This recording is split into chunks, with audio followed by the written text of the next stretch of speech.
I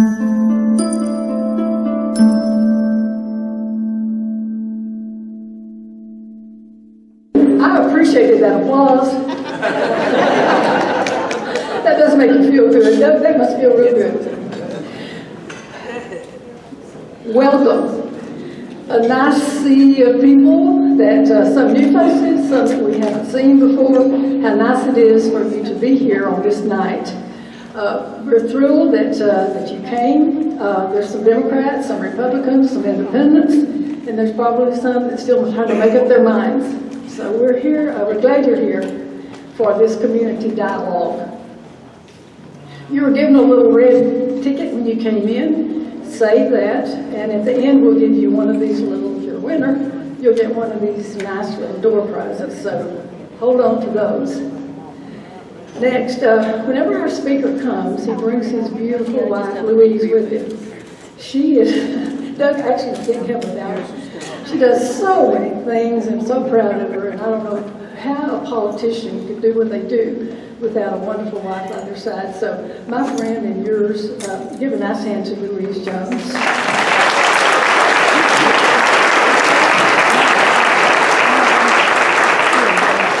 Our moderator for the night is our local friend and attorney, Cleo Thomas.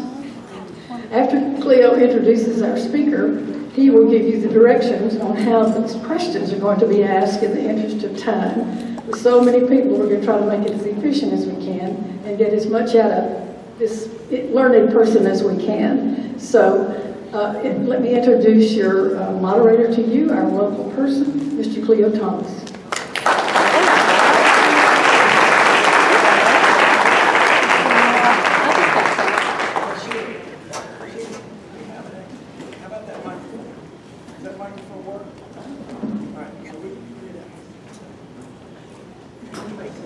Thank you, Ms. Sheila. We want to thank Sheila and her team for all they do and for doing this. We want to thank Senator Jones for inviting. I told Louise she gives a good party because this is their party, right? All of us who were at the, was it the 4th of July or? John Lewis Day. John Lewis Day, and he said, I'll come back if you all will come back and bring somebody with you. Is that what he said? And growing up, my grandfather taught, if you love folk, you'll go see about them. He wanted, is anybody going to come see about me? So Doug and Louise have come to see about us. They're here, and that's a sign of their regard. And then very briefly, Doug and I were at the University of Alabama together a few years ago with lots of Anniston people, and we mentioned this when he was here before, Preston Bolt and Jeanette Coleman and Jeff Miller and his sister and my sister Janet, and he worked very closely with Wayne Chambers. Yep. And so he had just lots of Anniston connections, and he was a great student then and is a great American. And he's back here to talk with us, and we're going to get going with the questions. And Sheila told me I was going to tell y'all how it went, but I don't know how it's going. I got a basket full of questions. I bet the order is we're going to pull from them and ask them. But I'm going to start with a question I want to ask. And I saw the senator on MSNBC, hadn't watched it in a long time. And I was watching it, and there were these reporters on there, and I went to AI and I asked about that. And here's what it said about that show. It says, on September 9th, 2025, during an appearance on MSNBC's The 11th Hour with Stephanie Rule, former Senator Doug Jones discussed what journalists have asked concerning recent denials by Donald Trump about an alleged Jeffrey Epstein letter. During the segment, Jones made the following points. He indicated that journalists should have pressed Trump and his allies on their response to the letter controversy. The conversation also touched on the suggestion by the Trump campaign that a forensic test of the signature would resolve the issue, which some viewed as a way to avoid deeper scrutiny. Jones's comments were in the context of the larger political implications of the allegations and how Republicans were handling the news. The letter in question and the denial surrounding it were a major news topic at the time. Jones's comments emphasized that journalists should have focused on the substance of the claims and the political response rather than being sidetracked by deflections from the Trump team. Now what struck me about this, and I'm going to let him address that and answer a question, that the reporters got defensive. They act like they were getting a bad grade. that he had graded their journalism test and going, you all failed. What are you doing? So that's my first question. Comment on that, your assessment of the weakness that you saw and why it's important for there to be strength in that area and thoughtfulness in the way that journalists are addressing these issues. Okay. Well, first of all, I wanted to sit down. We're just going to make this informal, guys. Okay?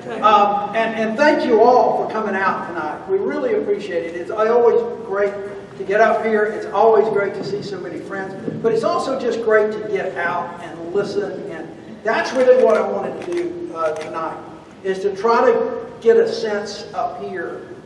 What's going on up here? What's important up here? What are people talking about? What are the concerns? We've got a lot going on nationally, but we've also got a lot going on in the state.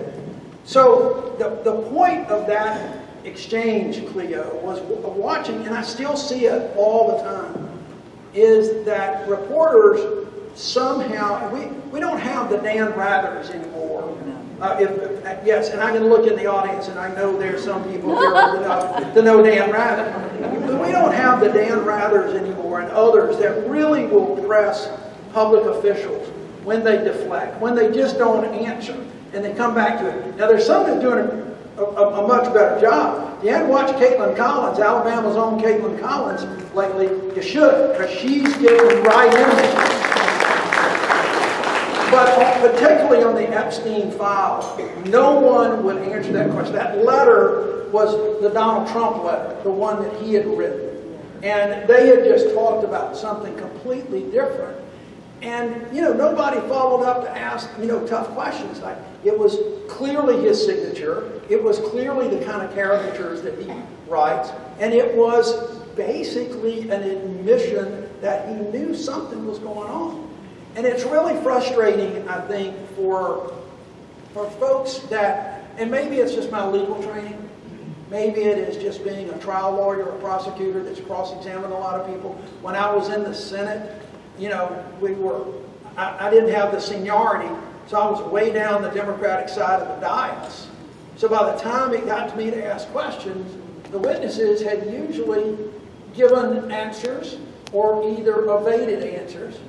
And, my staff would prepare all these questions, and they got both dismayed, but also kind of like, wow. When I would ignore them and pick up on answers or questions that I've heard. And that's been frustrating, that they just get away with letting the administration and folks not answer questions.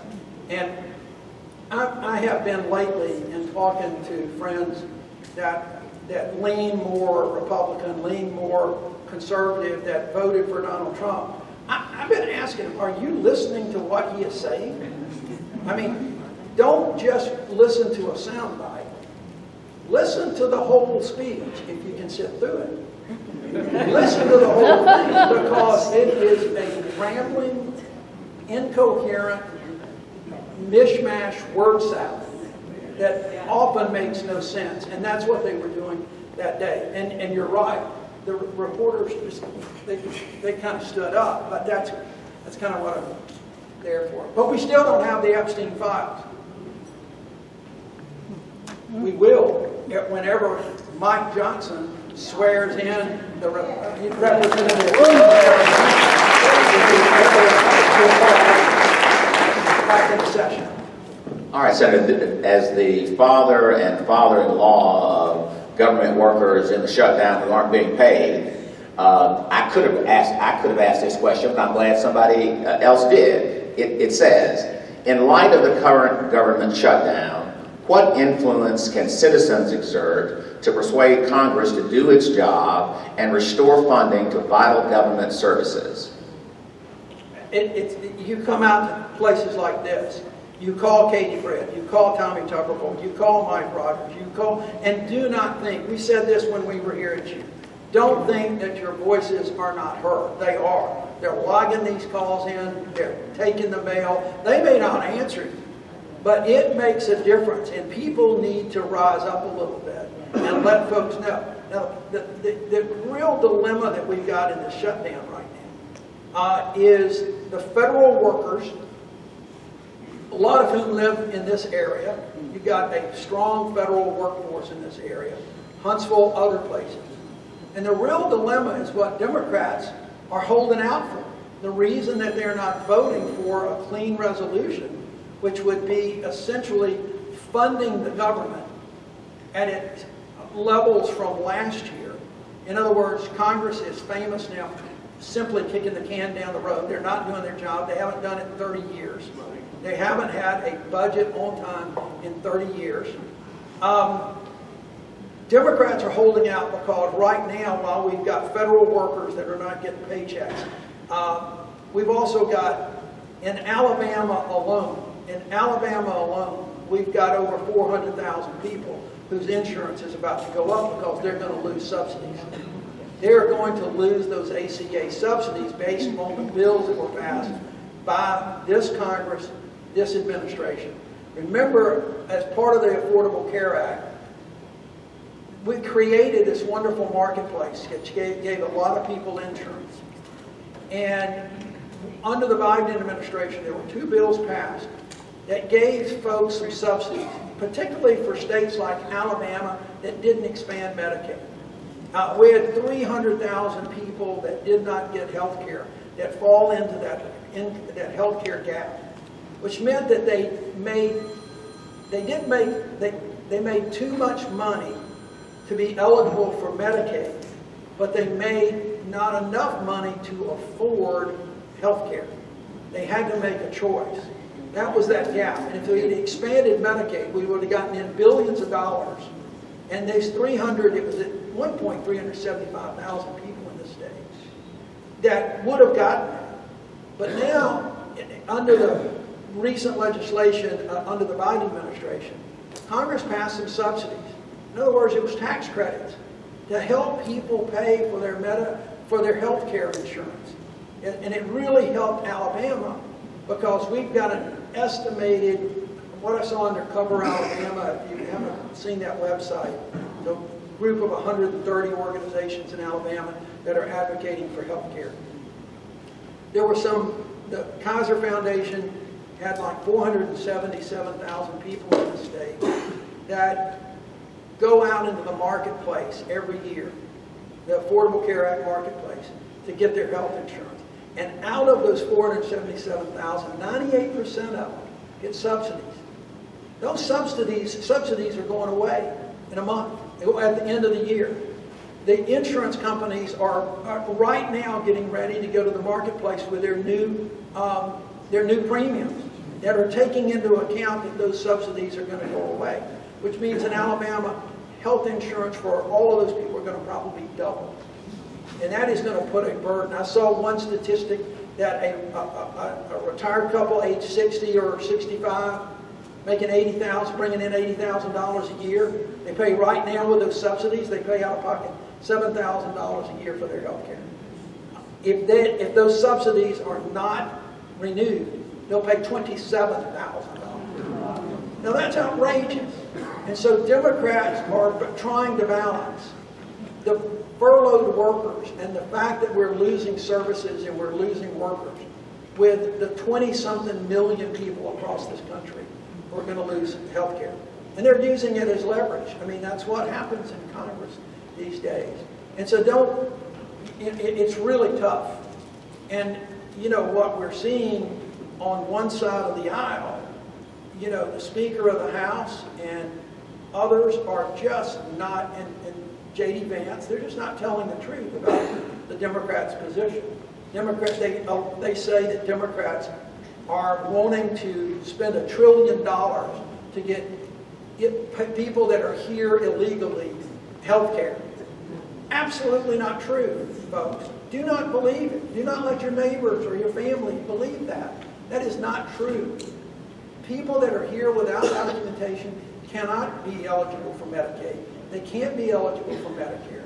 And what they're talking about is the fact that in the 1980s, there was a bipartisan bill that passed Congress that was signed by Ronald Reagan. And then that bill, it said that any hospital that gets federal funds cannot deny anyone emergency care. That's kind of what we should be doing as Americans. It's what we would be doing as Alabamians. You can't deny anyone if it's an emergency. It's an emergency. And what it allowed was the hospital to get reimbursed for that emergency care. Otherwise, it would go crazy with the cost if they just have to absorb all this. They can't do it. It would be even in more jeopardy. And so what Democrats are saying, because it got changed in this bill from Congress that passed recently, the Republican passed bill, to do away with that, so that hospitals today are still required to give that emergency service under the law, but they can't get reimbursed if the patient does not have documentation. The patient doesn't get a dime, but they get life-saving services, and the hospital that by law has to provide them would get reimbursed. So that's what we're talking about here. It is just a political ping pong match right now, and one side is just not telling the truth about this. I hope that as this goes on and people start seeing the ripple effect that this is going to have, it's going to happen in Anniston, it's going to happen particularly in Huntsville, when people are not going to get their paychecks and they're going to end up in charity food banks, and they're not going to buy as much gasoline, they're not going to buy as much groceries, they're going to not buy as much clothes. It's going to have this ripple effect. My belief, and I could be wrong about this, my belief is that the administration will ultimately give in to most of the Democrats' demands. Thus far, they have absolutely refused to talk about it. They have refused. They didn't even have a meeting with the Democratic leadership until the day before the shutdown started. They refused. They canceled 2 meetings. I believe, and the reason I think that ultimately the President and the administration will give in on this is that people are going to start feeling pain. It's going to be in states like Alabama that supported this president.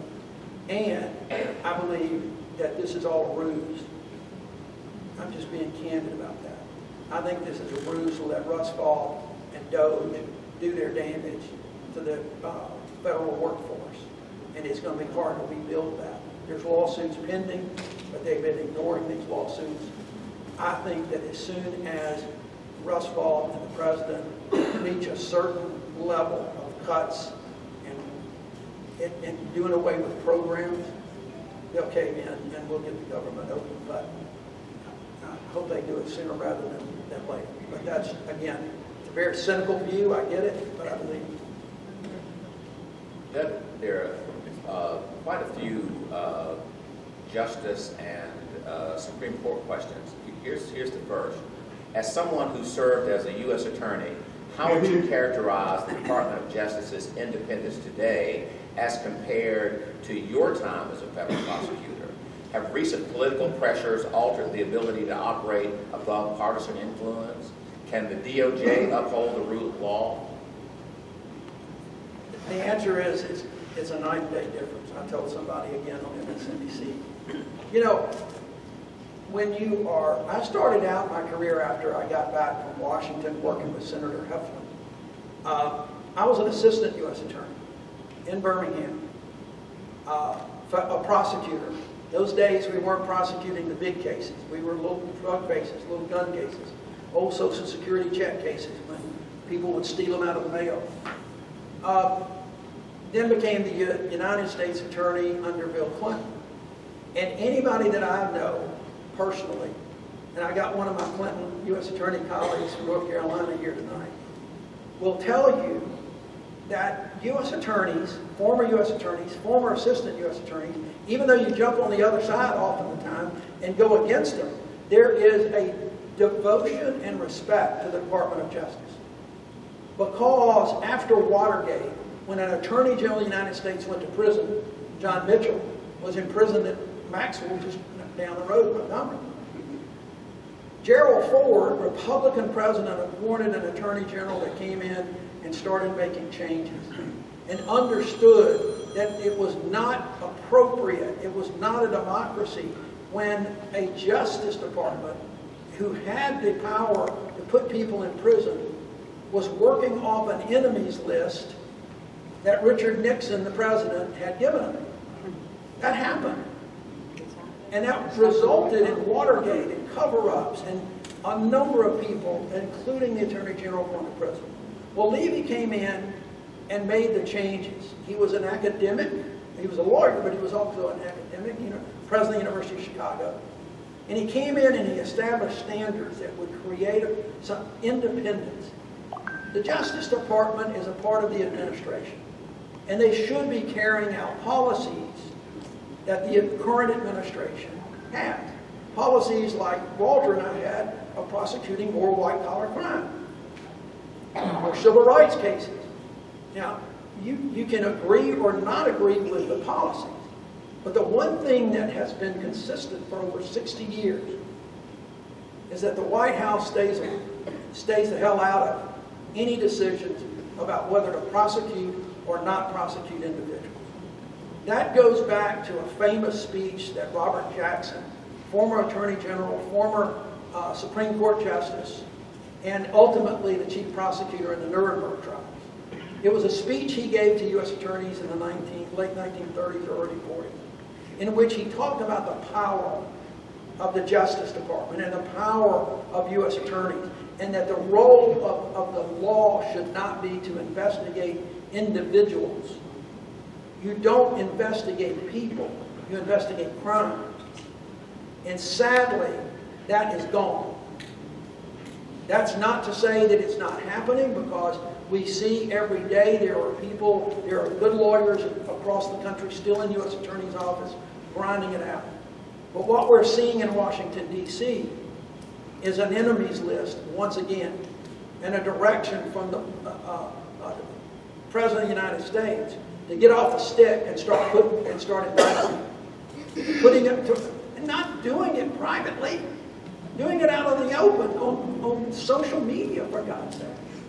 And you've got people in that Justice Department who simply click their heels and go.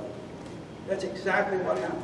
I said Cleo, and it's a sad thing for me to say, but you may as well take the word justice off of that bill, because it is not there today. On the way here, we were listening about the indictment of John Bolton. That may be that may be in a little bit different category than Comey and Letitia James. But when the President of the United States can order someone, regardless of the facts, and have to fire career prosecutors and U.S. attorneys that he has nominated because they refuse to follow his bidding and do things that are against their oath, against their, not just oath as U.S. attorneys, but oath as lawyers that you and I took a long time ago. Yeah, we've got a real problem in this country. We've got a serious problem, and the next hammer that's going to start coming down, which we heard in the last 48 hours, is the IRS. And the President's installing another royalist as the head of the criminal division in the IRS. And count on the fact that you're going to see nonprofits and people like George Soros coming under the crosshair.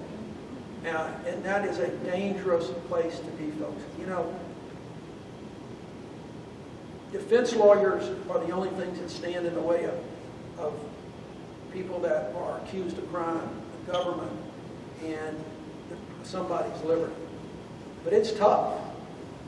It's tough. when you've got the full weight of the United States government bearing down.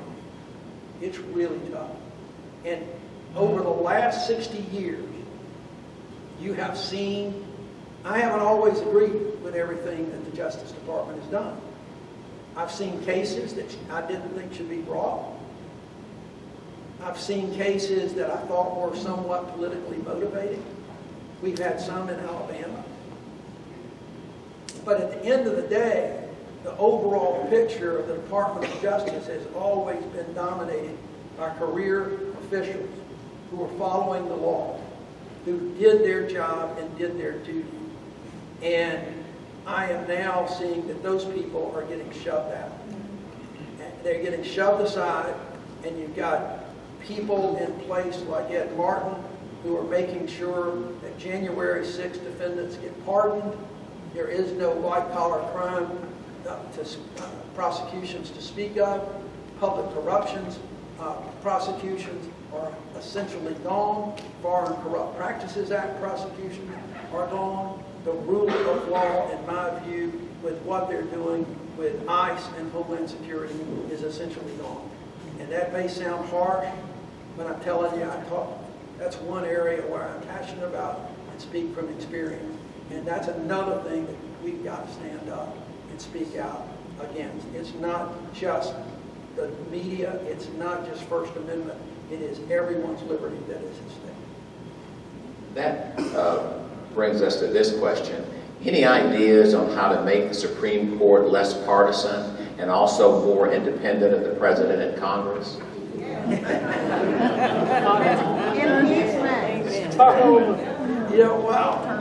Wow.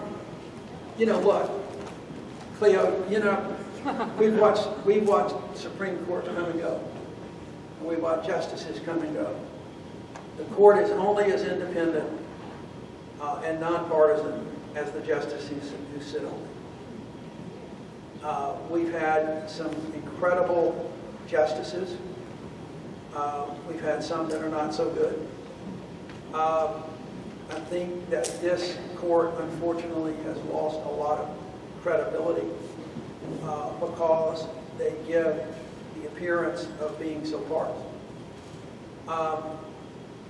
And in some cases, it seems that they are really doing a lot of legal gymnastics to reach, that they're agenda-driven.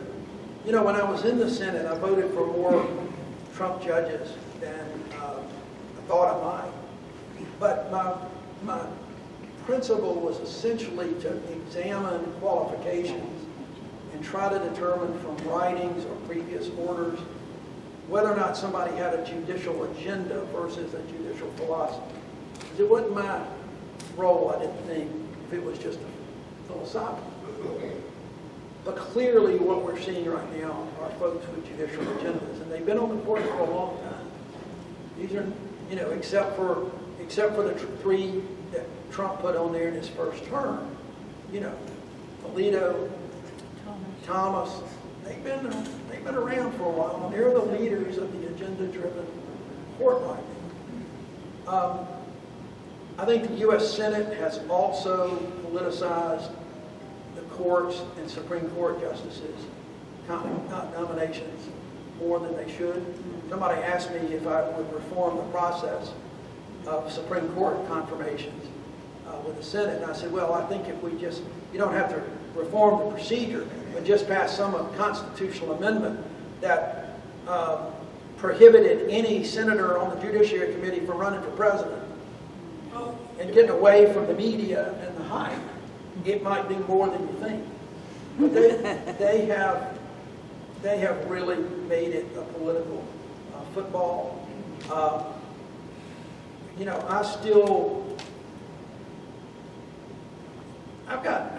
I guess because I'm so biased, I've got such hope for people like Ketanji Brown Jackson, that she will be able to ultimately have some influence and talk to colleagues. She's just that kind of, not just intellectual, she's that kind of person that you can just talk to people, and that's the way that court has operated in the past, as a very kind of collegial body where they would talk things through.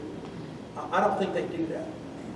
And the biggest problem I see is that if there could be some way to reform the emergency docket, that's where we're seeing most of a lot of really bad stuff. And it makes no sense. It makes no sense that they will not, you know, a lower court ruling says, no, you can't lay off all these people, you can't fire all these people. And the Supreme Court says, well, we're going to let him go ahead and fire all these people until we hear the case in 2 years. Now, this doesn't make any damn sense. No. And they have used it over and over in this administration. The first Trump administration did it more than any administration in history. Now they've even doubled that. It's just, it's the rocket docket, the emergency docket is, I think, the biggest problem. And Congress could fix that. Congress could fix that if they wanted to. But I don't see Congress doing much of anything these days. You know, again, with you here, as we mentioned last time, to have Senator Jones here, to have somewhere not too far from here, Senator Donald Stewart. But as you talk about the Supreme Court, we think about Hugo Black. Yeah. And in a time when we have such challenges, that not far from here, right down the road in Clay County, there was Hugo Black who grew morally. And say what you want to say about Hugo Black. Well, look, Hugo Black started out as a local politician who was a member of the Klan. Okay? That's what you had to do to get elected to the U.S. Senate in the 1920s, I guess. Or I guess it was the 20s. But Hugo Black was an amazing intellectual. And he grew onto that court. And I think as so many folks did, you know, Hugo Black was the kind of guy who understood the original intents of Congress, of the Constitution, but yet saw that society was not where we were in 1789 or 1786, whenever the Constitution was passed, and would try to adapt that. And he was especially strong on freedom of speech. And believed that he would be absolutely appalled to see what's going on when an FCC commissioner would basically threaten a network like ABC to pull Jimmy Kimmel off the air because of comments that a comedian made on late night talk show. And then for ABC to do it. Okay, they put him back, fine. But they put him back because folks like you were starting to cancel your ABC subscription and Hulu and all the other owned by folks. So I think Hugo Black is somebody that we need to look back on very fondly. He believed in civil rights. He believed, he believed in people, and he ultimately believed in the Constitution of this country. And if he was here today, I think he would say that, folks, the Constitution got us this far, and it's the Constitution that can save us, even if the Supreme Court may be trying to crack it and make exceptions to that Constitution right now. Ultimately, the Constitution can save us. There are two questions about district lines. What can be done to limit the ability of state legislators to draw or redraw congressional district lines in blatantly partisan ways? And the second question says, if the Supreme Court allows Louisiana and Alabama to gerrymander districts to the Republicans' liking, what can be done to fight back on such things? First of all, gerrymandering, in my view, is the biggest problem in American politics. It is the reason why people are so polarized. Because if you think about it, and Democrats have done it. I mean, we're still doing it. We're having to do it now in response to what the president is demanding. But we've done it before in the past. But political gerrymandering is such that only a small portion of the registered voters in any one district, whether it is a congressional district or an Alabama House district or an Alabama Senate district, only a small portion are the ones that essentially elect folks. Now, it's especially bad in Alabama when you have straight ticket voting. Okay? It's especially bad. Because what it is doing is basically insulting the electorate. they're basically saying to you guys, I know how you voted. And so I'm going to make the assumption that you're too damn lazy to do the work, and you're going to vote the same way every time. That's essentially what they're saying. And Democrats and Republicans just do it. And there have been efforts around the country. California is a good example. California had a nonpartisan commission that drew districts. They had to circumvent that to do their districts that they got in response to what Texas did. The answer is to somehow figure out ways to get nonpartisan commissions to draw districts based on population and communities, and not try to just pack Democrats in one district and pack Republicans in another. And I say that, pack how people have voted in the past election. And the answer to that, number one, Cleo, is if the Supreme Court does what most commentators that watch the oral arguments in yesterday's Louisiana case does, if they do away with Section 2 of the Voting Rights Act, which gives minorities the right to sue for a voting rights violation, if that is somehow declared unconstitutional, which would be bizarre, that for however 70 years now it's been declared constitutional and all of a sudden it's not. That's crazy. But if they somehow don't do that, but yet gut it to the point that it's not effective anymore, then count on the fact that this Alabama legislature is going to go back to the well, and it's not only going to put Shamari Figures in jeopardy, it's going to put Terry Sewell in jeopardy. Count on it. Count on it, folks. And we've got to make sure that our congressional delegation represents, our population. And the only way that that's even come close is because of the Voting Rights Act and giving minority communities the opportunity. And I don't know how it doesn't sound very good, but I think we can do that. But the bottom line is this. The bottom line is we're going to have to start dealing with it. If they do that, we're going to have to start dealing with it. And the way you can deal with it is to tell the Alabama legislature to go jump in a damn way.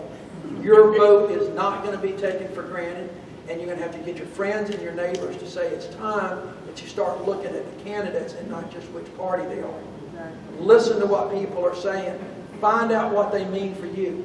As we talked about before, all politics is personal, and make it personal. Tell them, ask them what the incumbent did for this community.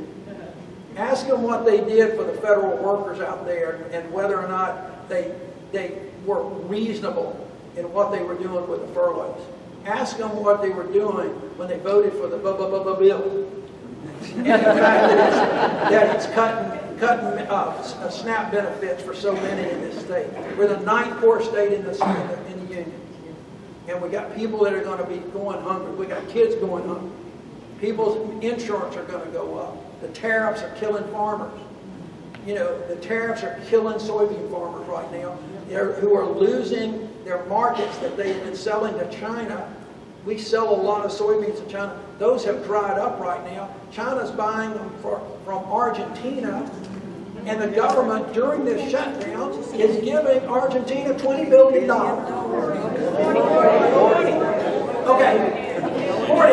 You're 60. Okay, I mean, that's the kind of thing that we have to have some serious conversations with folks in Alabama to say, look, I know you may think they're talking to you. You may think that they're saying the things that you want to hear about where they're headed, but you need to look and see what he's doing to you. And you need to see how our delegation in Congress is going along with it and not challenging him on anything until after the fact. And you write a letter to your U.S. senators and they say, well, we'll go talk to the president about it. Well, thanks a lot. We need to think about how kids are going to be unprotected when they don't get vaccinated. We need to think about the health of this country and how it's done. And the bottom line is, we need to be thanking our lucky star. This country has been so good. It's been so good. Everyone in this room, it's not perfect. Y'all had your struggles. Everybody's had their struggles. But this country's been good to businesses. It's been good to workers. It's been good to farmers. And I'm just tired of people saying that this country's going to hell in a handbag, or was going. It's not, if we don't let it. Thank you.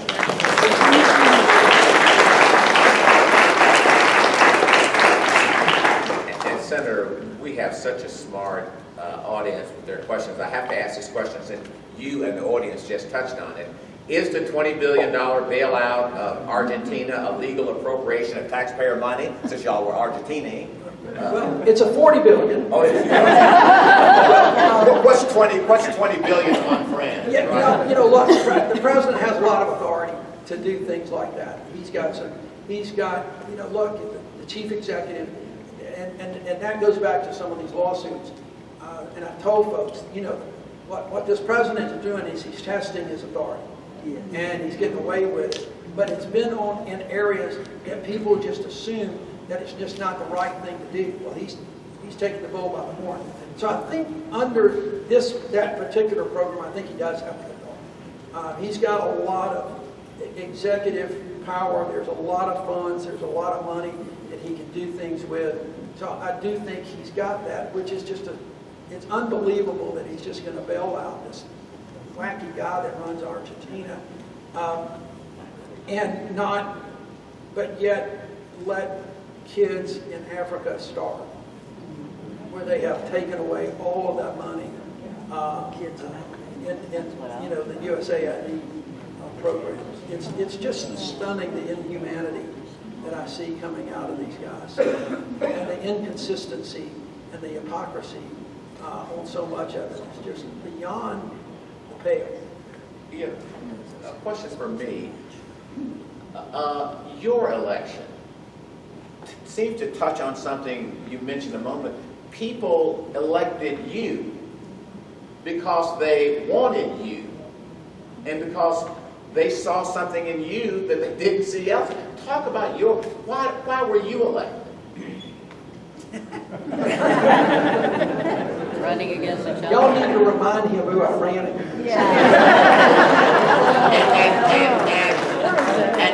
And he's different from folk we have now? But one-on-one. Yeah. You're right. That's it. We were very fortunate. That was a special election. It was the only thing on the ballot. Yeah. When people went to the polls, they knew what they're voting for.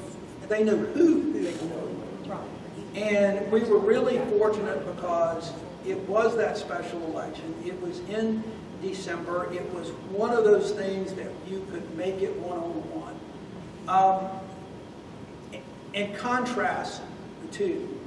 And contrast the fact that you had a lot of Republicans in Washington and elsewhere who were openly concerned about my opponent.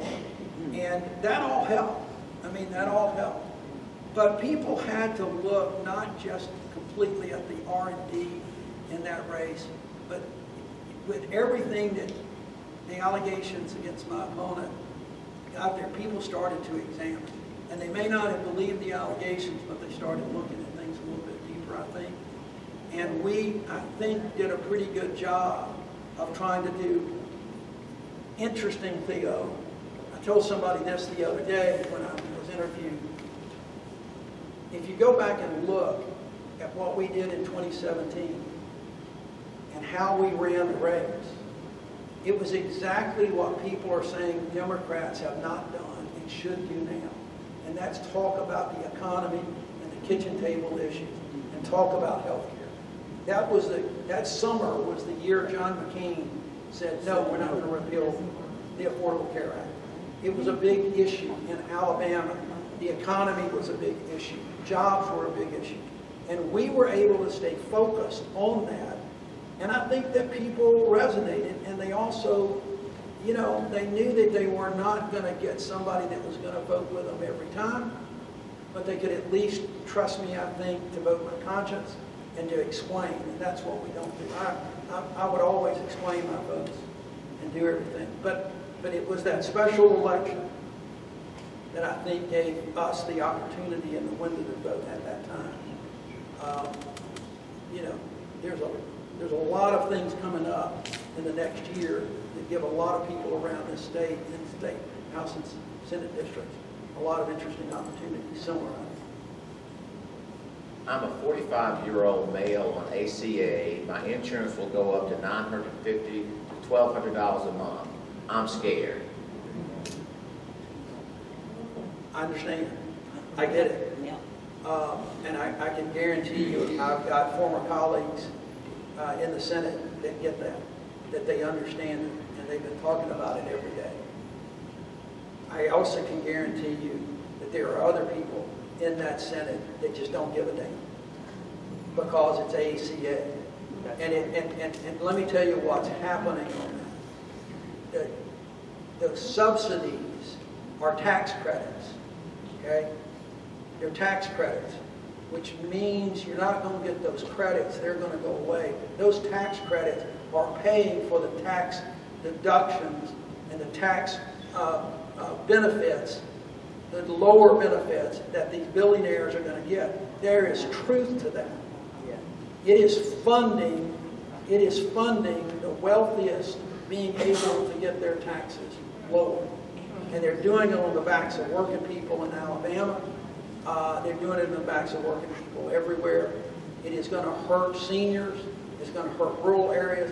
And here's something else. It's going to hurt small businesses. Small businesses and the self-employed who have their own insurance, it is going to hurt them really bad because they're either not going to be able to afford it, and if they can't afford it, they're going to still need medical care, and that's going to cost everybody more money. It's a vicious cycle.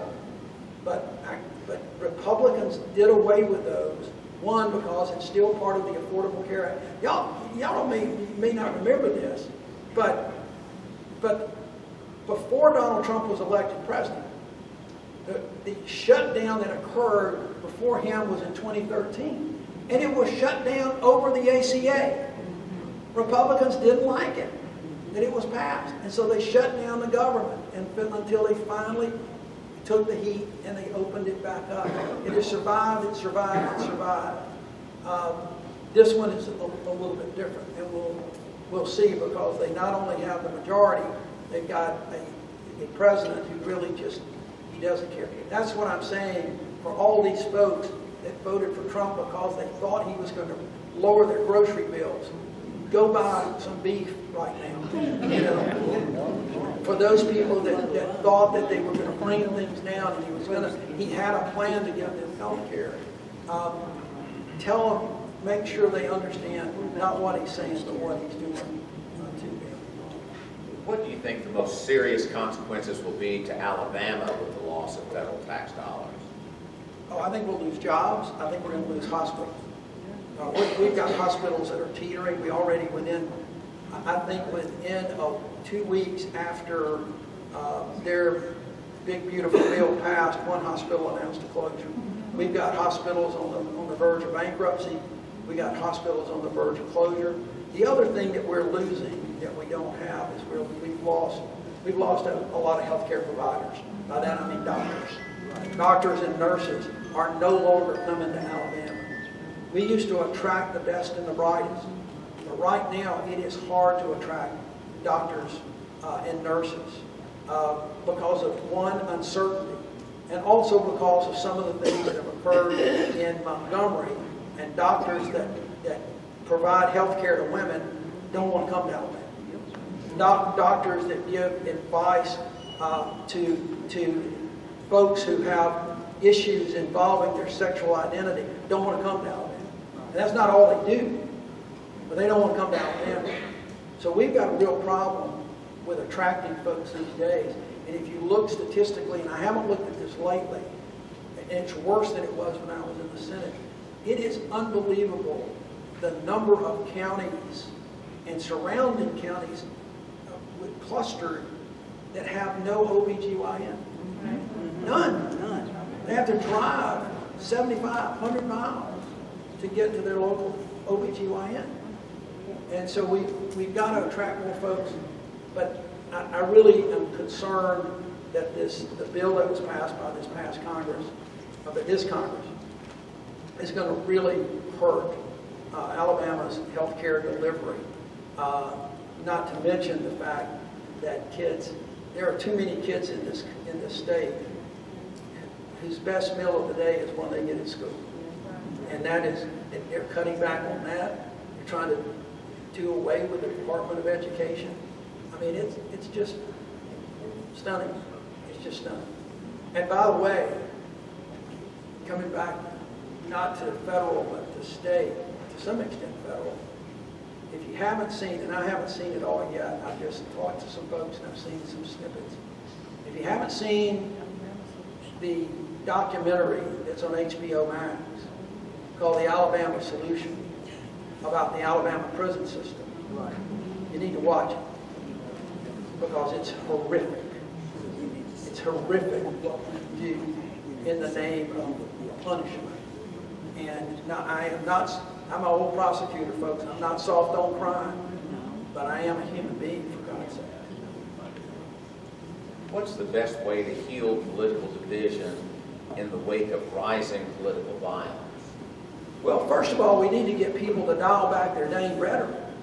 We need to get people to quit talking about human beings in ways that demean them. We need to quit talking about poisoning the blood of America. We need to quit talking about, I don't know if you saw Senator Tuberville the other day on, I don't even know what show it's on. He was on what's his name, Alex Jones's show. He was the biggest wackadoodle in the country. And Tucker was on there telling it was outrageous that for people to practice the Muslim faith by praying outside, that they shouldn't be allowed to do that. It was bizarre. We've got to quit talking about that. But he also talked about Democratic governors and Democratic mayors being, in his words, retarded. Yeah, those people that... Now, I'm going to tell you, when the president attacks judges and goes on the attack of judges, and that they're not for America, that they're against this country, that they hate America. Mike Johnson says the No Kings rally, of which I'm going to speak in Birmingham, is a hate America rally. And we're going to have a bunch of flags there. I'm going to show that damn speaker in the House. We don't hate America. Okay?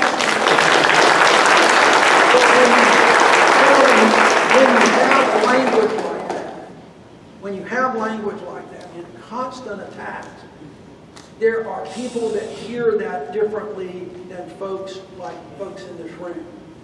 And they get a permission. I remind people all the time, I grew up in a Jim Crow South. I grew up in Birmingham. And I grew up in a city or down the road from a city where the police commissioner gave permission to the Klan to do violence, just with his words and rhetoric. And we're seeing that more and more. We've got to get public officials to dial that back. We've got to get some media personalities to dial all of that back. And we've got to have more civil discourse. Let's agree to disagree. Let's disagree on policy. But we don't have to make it so ugly and mean that somebody is going to do violence. If you haven't seen Josh Shapiro's statements that he made to the court for the sentencing of the guy that tried to kill him and his family, you didn't do that. It was really powerful. And one of the things he said is that he lives every day. He said, first of all, it's really difficult to understand and know that there was somebody out there who literally wanted to kill you. I know a little bit about that because there was a guy that made a threat to me that ended up serving 3 years in prison right before I left office. But he also said, I'll live with the guilt every day that I put my public service, this is the way he said it, that my public service put my family's life in jeopardy. We have got to figure out ways that it doesn't matter whether you agree with them or not. somebody's public service shouldn't put them in the crosshairs of anything. And their public advocacy shouldn't put them in the crosshairs for anything. And that comes from all of us.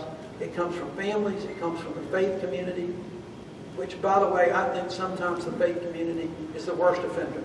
Amen. Not there, but so we've got to start having, I think, those dialogues, Cleo, and civic engagement that kind of dials back the rhetoric, because it is a little bit scary out there. What can Democrats do to attract younger voters or younger people, let's say?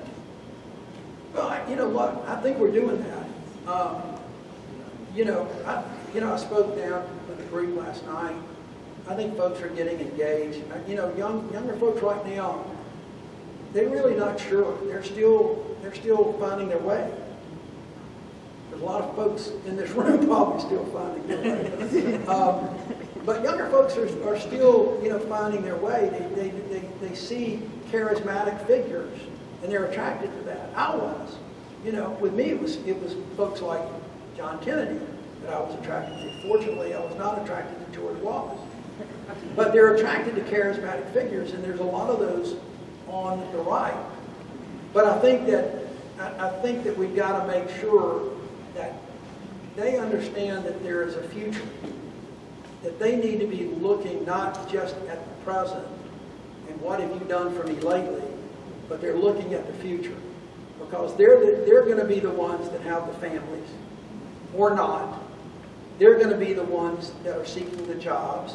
They're going to be the ones that are building the communities. And we've got to do things that talk to that and get them to understand that that's exactly what they need to be looking at. Don't just buy into somebody's rhetoric. Look at, talk to them.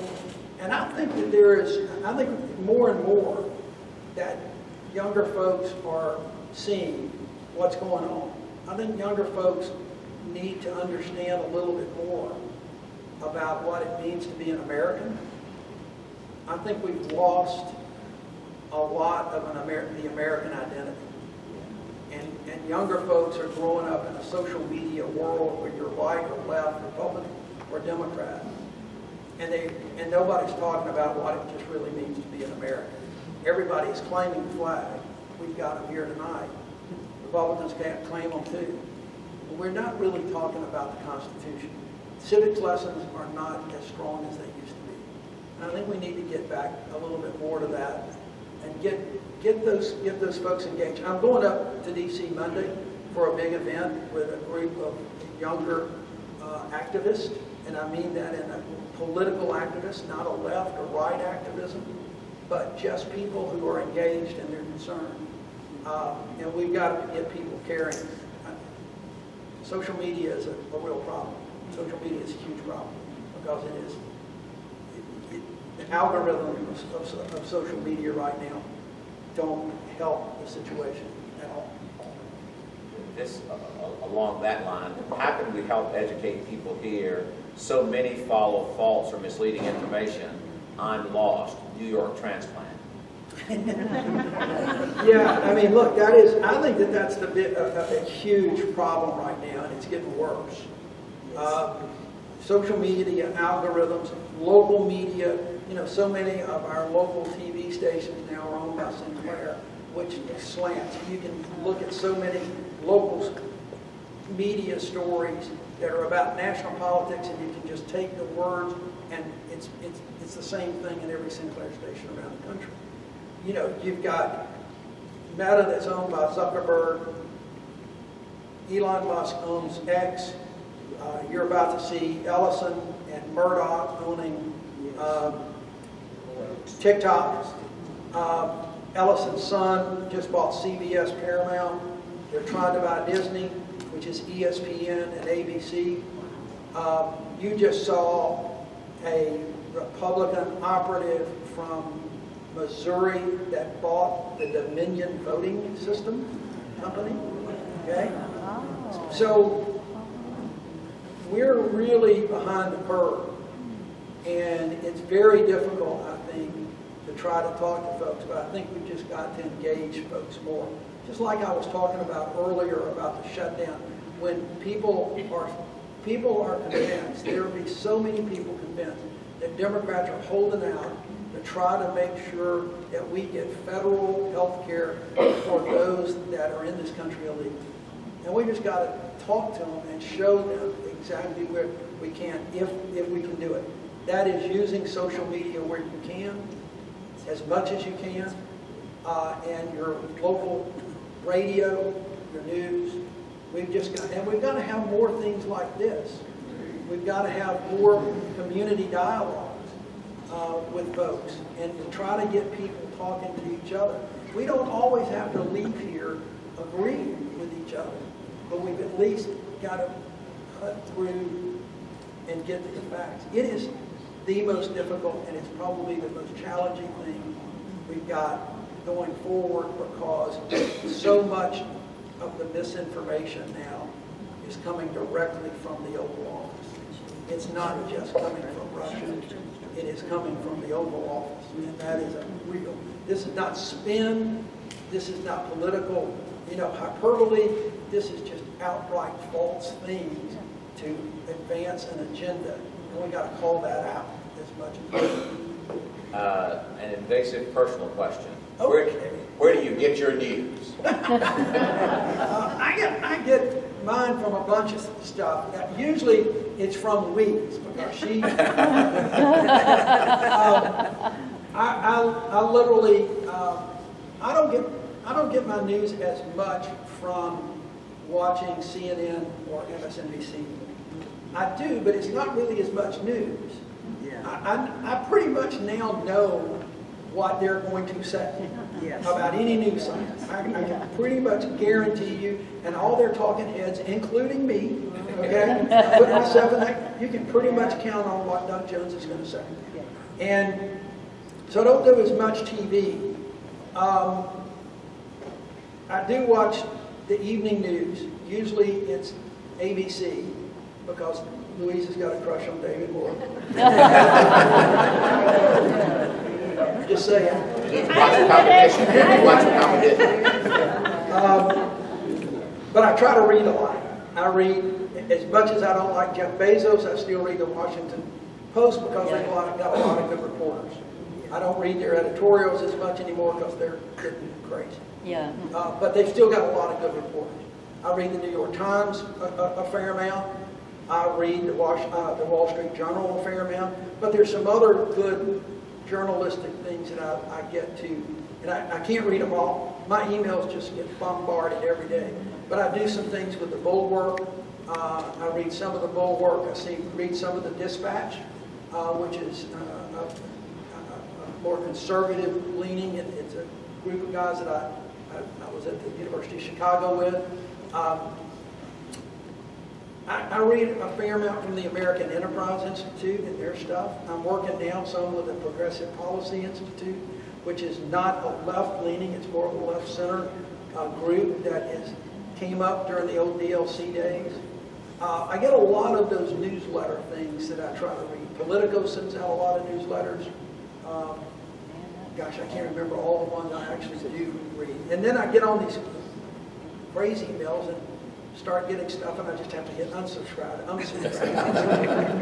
But that's where I try to just kind of keep up, because I don't do what some people do and just stay tuned to Fox News to see what the other side's saying. At this point, I don't really care. I try to get more reasonable journalists that can give me more facts. They will give me opinions. They will give me some spin. But they will put in what appears to be facts to me, but I never take anything anymore, Cleo, for an absolute fact. I just try to get as much, and I get inundated. What I miss is that local journalism. I know y'all still have the Anniston Star, but in Birmingham, it's AO.com. We don't have. I miss real local newspapers. That we've got a few of them left in Alabama, but not many. That really cover local news and then put some of the other things. I like to know what's going on in the community, and there's not an awful lot you can find unless you go online, and I don't trust it. What do you see for the future of Alabama politics? Woo!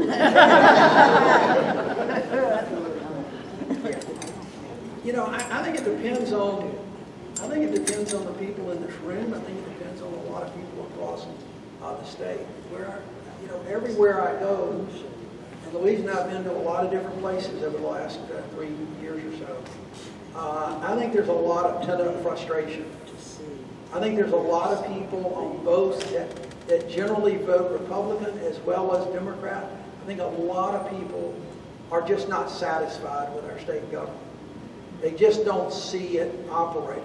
I guarantee you, you ask the average person in Alabama, tell me what the Alabama legislature really does. They're not going to be able to tell you.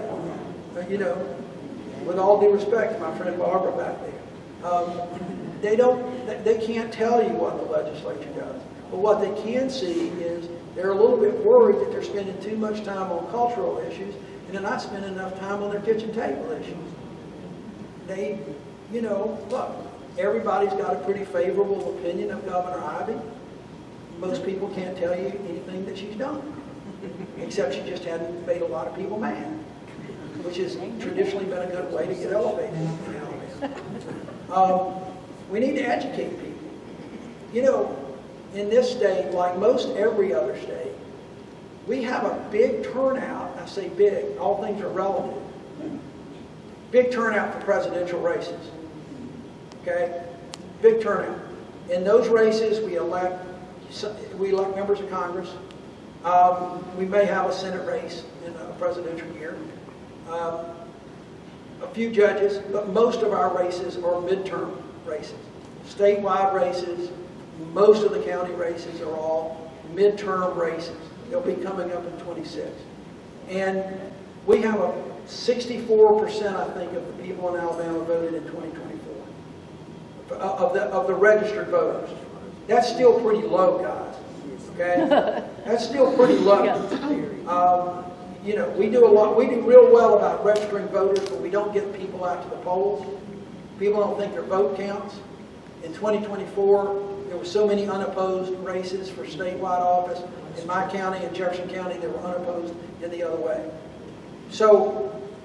But in the state races, you'll have generally 400,000 people less vote in state races, which means more to you and your families than the presidential race.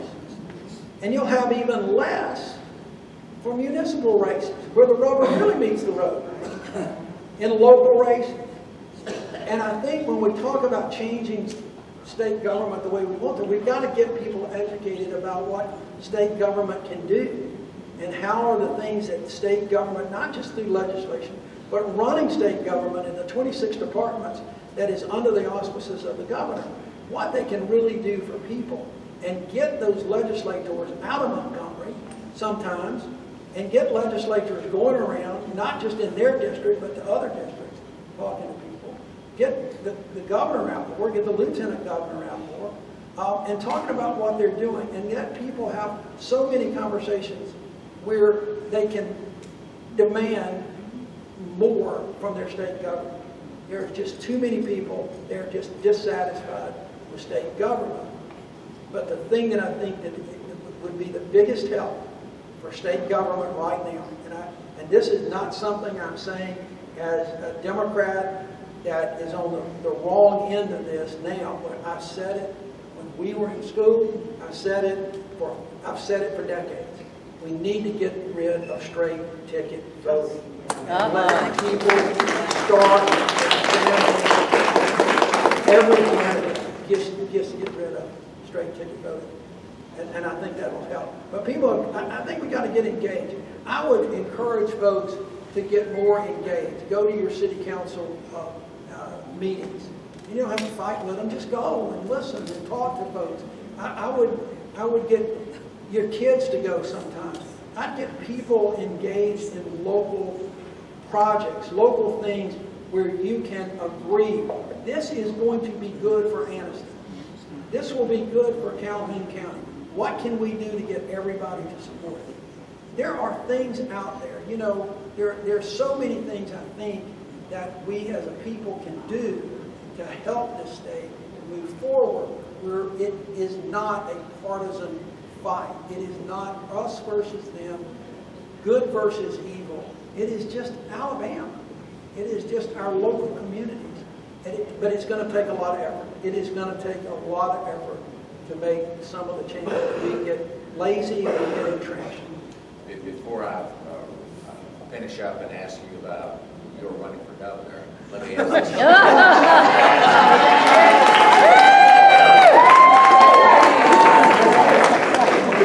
Before we ask that question, we're going to ask, now that it's been announced that the Vice President, Senator Tuberville, and one of Trump's sons will be holding an event in Auburn on November 5th, what would you suggest Democrats living in Auburn do as a counter-protest? I think they ought to come to the University of Alabama in Birmingham and have their own. I think there ought to be a you know, we're right, you're wrong, something, a counter to that to give people a voice.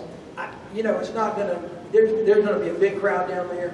I think that's in part not because it's J.D. Vance or Tuberville, or certainly not because of one of the Trump sons. That's a turning point. That's a turning point, USA. And I think the unfortunate death of Charlie Kirk is going to draw a big crowd. And I understand that. I get that. But I think, you know, look, I think we ought to make sure they're going to draw a lot of people at that in Auburn. They're going to be in Ole Miss a couple of days before that. I'm hoping that between Birmingham and I don't know about Anniston, but I know in Huntsville and Tuscaloosa, Montgomery, Mobile, I'm hoping that the No Kings rally across this state will make that seem like a dwarfed inside. There we go. We need to get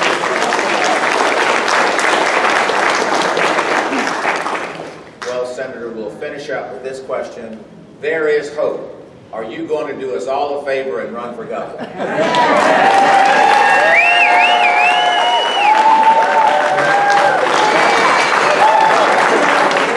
I'm not going to tell you all of the profane things going through Louise's head. But I'll tell you what, Cleo. Tell you what. I'll run for governor if you'll be the lieutenant governor.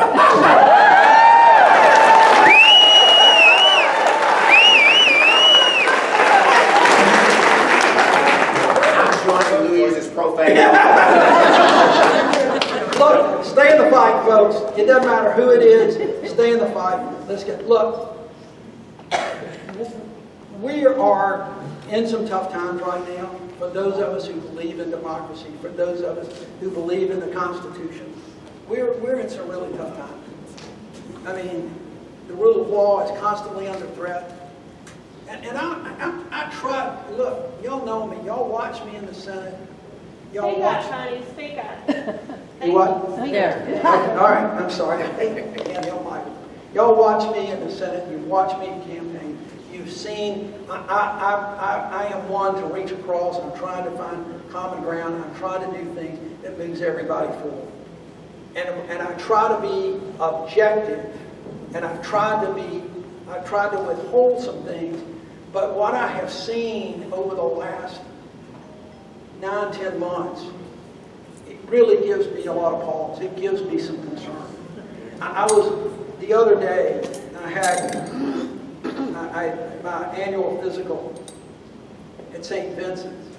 And when I went out with the parking deck, the gentleman that was taking up money was probably 55 to 60 years old.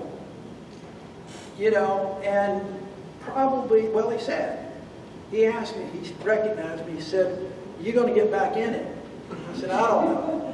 I said, "People are asking, but I don't know." I said, "But I'm concerned." He said, "You know, Senator, I have been pretty conservative all my life. I've generally voted Republican all my life." He said, "I'm scared.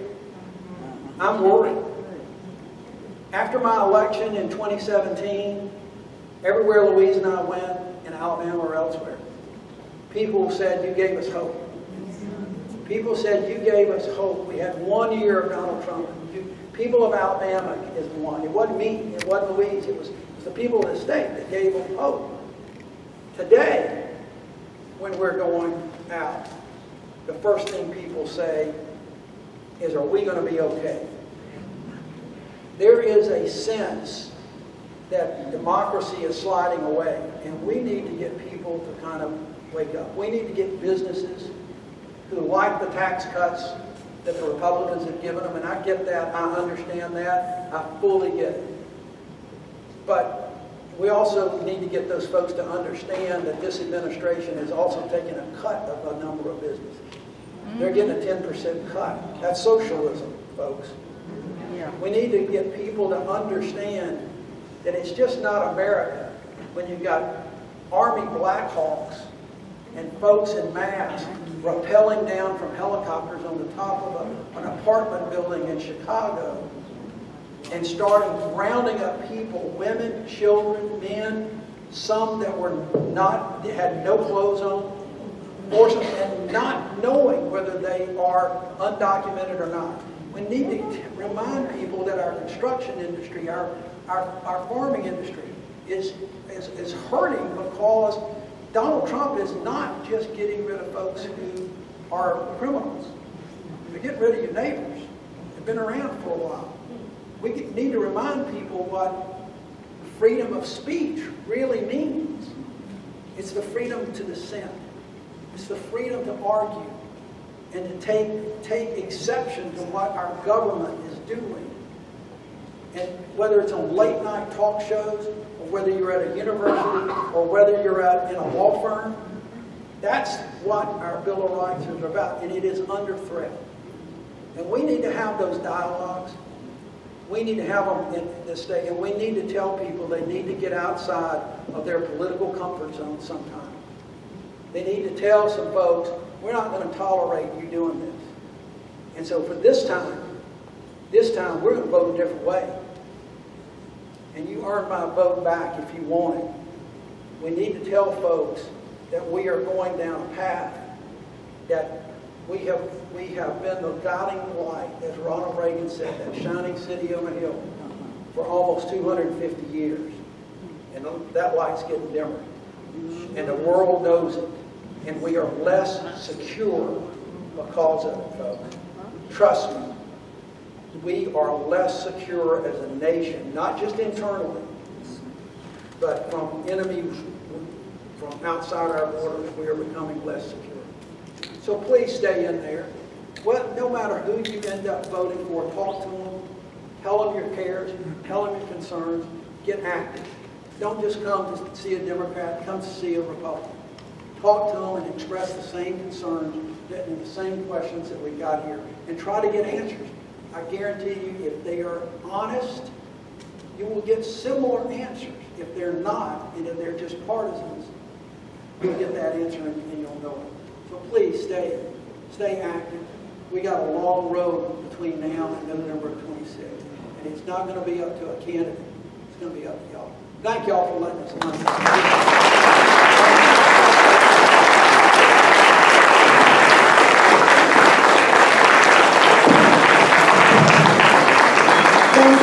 Thank you. Let's give him a second hand.